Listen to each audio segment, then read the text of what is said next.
राम जी बोले बिल्कुल ऐसे ही रहना, तो लेके चलेंगे हम। सारे बानर बोले हम ऐसे ही रहेंगे प्रभु, हमको ले चलो। भगवान बोले ठीक है। हनुमान जी से कहा कि जाकर के अयोध्या के दर्जी को बुला के लाओ, सारे बानरों के लिए बढ़िया कुर्ता बनवाओ, नीचे छोटी छोटी धोती बनवा दो, ऊपर सिर के लिए बढ़िया टोपी बनवाओ, गले के लिए 2-2 मालाएं बनवाओ। अब तो सारे बानरों का नाप लिया गया, सबके लिए बढ़िया ऊपर बगलबंदी बनी, नीचे धोती बनी, ऊपर टोपी बनी, 2-2 मोती की माला गले में पहन के, और बानर बिल्कुल उर्दपुंड लगा के माथे पे ऐसे सुंदर लग रहे हैं सब। चल दिए मिथिला की ओर रघुनाथ जी के साथ। राम जी की सेना जा रही है महाराज, देख करके जो देखता है वही नजर उतारता है, बोले नजर ना लगे, इतनी प्यारी सेना ठाकुर जी की। भगवान बड़े प्रसन्न, बोले ये बहुत अच्छा हो गया। और बानरों के सामने चल रहे थे जामवंत जी। जामवंत जी वन में इधर की ओर देखें तो सारे बानर इधर देखें, जामवंत जी इधर देखें तो सब उधर देखें, जामवंत जी उवासीले में तो सारे बानर उवासीले में। मिथिला में पहुंचे महाराज, अटारियों पर सखियां खड़ी हैं मिथिला की, पुष्प वर्षण कर रही हैं, माला पहना रही हैं, कोई आरती उतार रही है, और बानर सब बिल्कुल एक नजर करके चल रहे हैं। नहीं तो बानर को बड़ा चंचल स्वभाव होता है, वो इधर उधर बड़ी जल्दी जल्दी देखता रहता है, लेकिन सब बानर सामने देखते हुए चल रहे हैं। यहाँ कोई फल लेकर के खड़ा है तो बानर तिरछी नजर से फल देखते हैं, लेकिन झपटने का जो उनका स्वभाव है उसको रोकते हैं, बोले नहीं कुछ नहीं करना है, रघुनाथ जी की नाक का सवाल है। जनक जी की सभा में पहुंचे, जनक जी ने जैसे ही बानर सेना को देखा, नेत्र सजल हो गए जनक जी के। बोले ये सब योद्धा हैं अयोध्या के, रावण की सेना को, राक्षसों की सेना को परास्त करके आए हैं। पूरी मिथिला नगरी बानर सेना के लिए करताल बजाने लगी, ताली बजाने लगी, प्रणाम करने लगे, जय जयकार करने लगे। अब तो महाराज बानर तो सीना चौड़ा के खड़े हैं सबरे, बोले हमने रावण की सेना परास्त की। भोजन का समय हुआ, रघुनाथ जी बोले ये सब बानर सेना वन में जाकर के भोजन कर लेंगे। बोले नहीं नहीं, जनक जी बोले सबकी यही व्यवस्था है, सबके लिए पाटा लगेगा, पाटा पर सोने चांदी की थाल लगेंगी, उसमें बढ़िया सामग्री आएगी, सब बानर विधिवत इंसानों की तरह पाएंगे। राम जी के अंदर दुख दुख होने लगी, बोले ये कैसे पाएंगे, बंदर जो वृक्षों पर बैठ के कूद कूद कर खाते हैं वो एक जगह बैठ के कैसे पाएंगे। जामवंत जी बोले मैं हूं ना प्रभु, सब संभाल लूंगा। सब बानर महाराज लाइन से बैठे, सबके आगे पाटे लगाए गए, सबके आगे सोने चांदी की थाली सजाई गई, और सब बानर 2 पंगत बना करके बैठे थे, और मध्य में एक ऊंची पाटे पर श्री जामवंत जी बैठ गए।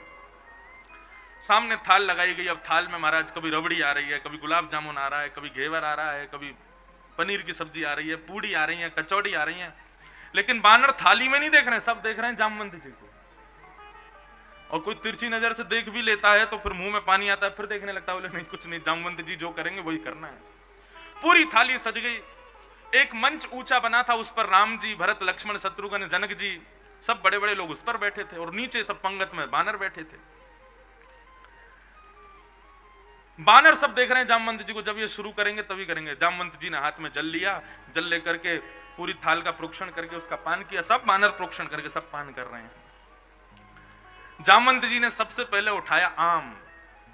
आम को उठाया तो सारे बानरों ने आम उठाए। जामवंत जी ने घुमा फिरा करके देखा, सारे बानर घुमा फिरा के देख रहे हैं। जामवंत जी ने उल्टा सीधा किया तो सारे बानर उल्टे सीधा करके, जामवंत जी ने जोर से जैसे ही पिचकाया तो उसमें से गुठली उछल गई। अब जैसे ही जामवंत जी के आम में से गुठली उछली, सारे बानरों ने भी दोनों हाथों से जोर से अपने अपने आम पिचकाए तो सबकी गुठली उछल गई। अब जैसे ही गुठली उछली, जामवंत जी भूल गए कि ये सब बानर मेरा अनुगमन कर रहे हैं। बोले गुठली तेरी इतनी हिम्मत, मेरे हाथ से रावण निकल के नहीं भाग सकता, तू निकल के भाग गई। गुठली को पकड़ने के लिए जामवंत जी जैसे ही अपनी चौकी से कूदे महाराज, बानर बोले अरे खुली छूट मिल गई, कूदो।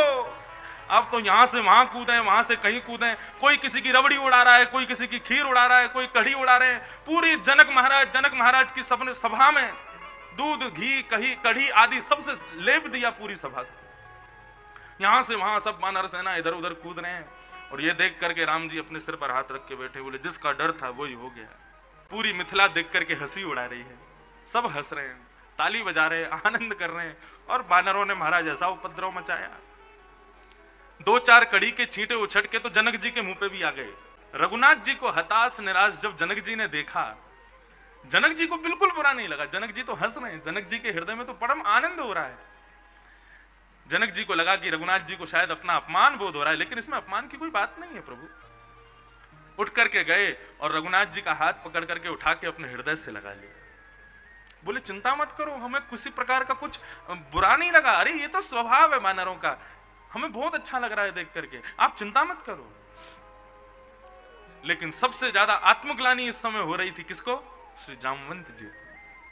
मेरी वजह से सब बिगड़ गया। नीचे नजर करके जामवंत जी दूर खड़े थे, यहाँ जनक जी और रघुनाथ जी आपस में गले मिल रहे थे। नीची नजर करके खड़े हुए जामवंत जी तिरछी नजर से देख रहे हैं और नेत्रों से अश्रुपात कर रहे हैं कि मैंने ऐसा कुछ नहीं किया जिसके लिए ठाकुर जी मुझे ऐसे हृदय से लगा। मैं राम जी को उनके मन की बात समझ आ गई। तुरंत रघुनाथ जी जामवंत जी के पास गए और जामवंत जी से कहा, जामवंत आप चिंता मत करो, हम आपसे बहुत प्रसन्न हैं और आपको प्रसन्न होकर के कुछ देना चाहते हैं। जामवंत जी बोले, मैंने ऐसा कुछ प्रसन्नता वाला किया नहीं है, लेकिन फिर भी बताइए प्रभु क्या देना चाहते हैं आप? बोले, हम ये देना चाहते हैं कि आप तो अमर हैं, आप तो सदा सर्वदा जीवित रहोगे, आप चिरंजीवी हो। द्वापर में जब आप जामवंत जी एक वन में निवास करोगे तब आपके यहाँ एक पुत्री होगी जिसका नाम होगा जामवती। द्वापर में यही हम राम कृष्ण बनकर के जब आएंगे तब आपकी पुत्री से विवाह करके आपके जामाता आपको उपहार के रूप में स्वयं को प्रदान कर देंगे, हम आपके जामाता बन जाएंगे। आज वही हुआ। ठाकुर जी की ऐसी लीला हुई, श्री जामवंत जी के यहाँ कृपा करके ठाकुर जी जामाता बन करके आए, उनके जमाई बन करके आए। क्या वह स्वभाव पहला सरकार हम दीनों के वास्ते क्या दरबार अब नहीं। भगवान का दूसरा पाणी ग्रहण संस्कार हुआ जामवती के साथ। प्रथम ब्याह रुक्मणी जी के साथ, दूसरा ब्याह श्री जामवती जी के साथ। अब महाराज एक रोचक बात, भगवान जैसे ही वापस लौट करके आए द्वारिका तो महाराज सब द्वारिका के लोग देवी पूजा में लगे थे और भगवान लौट करके जैसे ही पधारे तो जामवती को अपनी सौल में छुपा करके लाए। ऐसा भाव है कि जामवती जो थी वो भालू के जैसी दिखने में नहीं थी, वो थी तो कन्या ही, लेकिन कई संत ऐसा बताते हैं वो वैसी ही थी जैसे भालू के बच्चे होते हैं। भागवत में ऐसी कथा नहीं है, लेकिन एक संत का भाव है कि जामवती को भगवान अपनी काली सौल में छुपा करके लेकर के आए और सीधे रुक्मणी जी के भवन में प्रवेश कर गए। छुप छुपा के आए, रुक्मणी जी के भवन में जाकर के जामवती जी को बिठाया और बाहर से ताला लगा करके जैसे ही पीछे घूम के वापस जाने लगे तो रुक्मणी जी आ गई। रुक्मणी जी ने पूछा, द्वारिकाधीश आप आ गए? आपकी कुशल आगमन के लिए सारी द्वारिका के लोग देवी पूजा कर रहे हैं और आप यहां बैठे हो मेरे कमरे में, मेरे कक्ष में क्या कर रहे थे आप? भगवान मुस्कुराए, देवी अब मत पूछो हम क्या कर रहे थे। रुक्मणी बोली, बताइए ना, आपने मेरे कक्ष का दरवाजा बंद क्यों किया? अंदर क्या कर रहे थे आप? इतनी देर से कब से बैठे थे भीतर?